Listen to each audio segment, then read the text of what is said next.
হরে কৃষ্ণ, রাধে রাধে। মালবিকা পরিবারে আপনাদেরকে জানাই অনেক অনেক শুভেচ্ছা ও অভিনন্দন।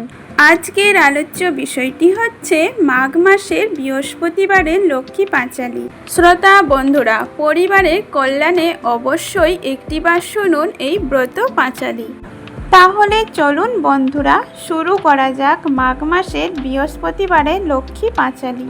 মগধ দেশেতে রাজা অতি দুরাচার, প্রজার সর্বস্ব লই করি মহামার। ভয়ে ভয়ে প্রজাগণ লই যে সদায়, কিছুতেই না মেটে রাজার যে খায়। দৈব যোগে একদিন ভিখু এক এলো, কিছু ভিক্ষা দাও বলে রাজদ্বারে গেল। তারে দেখি মহারাজ দূর দূর করে, কদেতে জ্বলিয়া ভিক্ষু সাপ দিল তারে। আজি হতে লক্ষ্মী ছাড়া তুমি পাপী হবে, তখন আমাকে তুমি চিনিতে পারিবে। এত বলি ভিক্ষু যাই অদৃশ্য হইয়া, রাজলক্ষ্মী কুললক্ষ্মী যাই যে চলিয়া। দেশ মধ্য হাহাকার পড়িয়া যে গেল, প্রজাগণ গৃহ ছাড়ি পলায়ে চলিল। গরু বাছুরাদি করি সঙ্গে সবে লয়, দেখিতে দেখিতে রাজ্য প্রজা শূন্য হয়। নাহি শস্য নাই জল মহামারী রব, সকলে চলিল ছাড়ি সয় বৈভব। ইহা দেখে রাজা চিন্তে কি হবে উপায়, কেমনেতে রাজ্য রক্ষা করিয়ে সময়।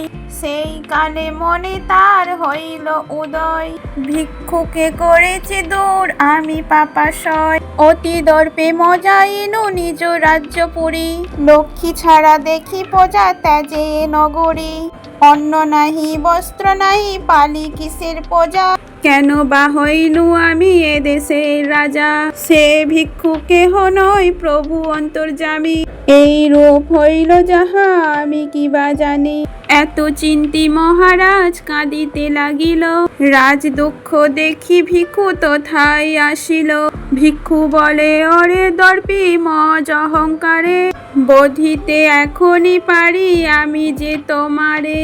ক্ষমা কর বলি রাজা বলে পদতলে, মৃদু হাসি ভিক্ষু তারে ধীরে ধীরে বলে। নিজে মজ প্রজামার অহংকার ভরে, সেই হেতু লক্ষ্মী ছাড়া হইলে সংসারে। লক্ষ্মী পূজা কর রাজা দূরে যাবে কষ্ট, তাহাতে থাকিবে না কোন যে অরিষ্ট। রাজলক্ষ্মী আদি করি আসিবে ফিরিয়া, ধন ধান্য পূর্ণ হবে বলি গেল সে চলিয়া। সেই হতে রাজা লক্ষ্মী পূজা আরম্ভিল, রাজলক্ষ্মী আদি করি ফিরিয়া আসিল। এই পালা এক মনে শুনে যেই জন, তাহারে করেন কৃপা লক্ষ্মী নারায়ণ। মাঘ মাসে ব্রত কথা নিবারণ গায়, সবে মিলি হরি বল পালা হইল সাই। জয় মা লক্ষ্মী। ব্রত পাঁচালী এখানেই সমাপ্ত হলো। ভিডিওটি এই পর্যন্তই। সকলেই ভালো থাকবেন, সুস্থ থাকবেন।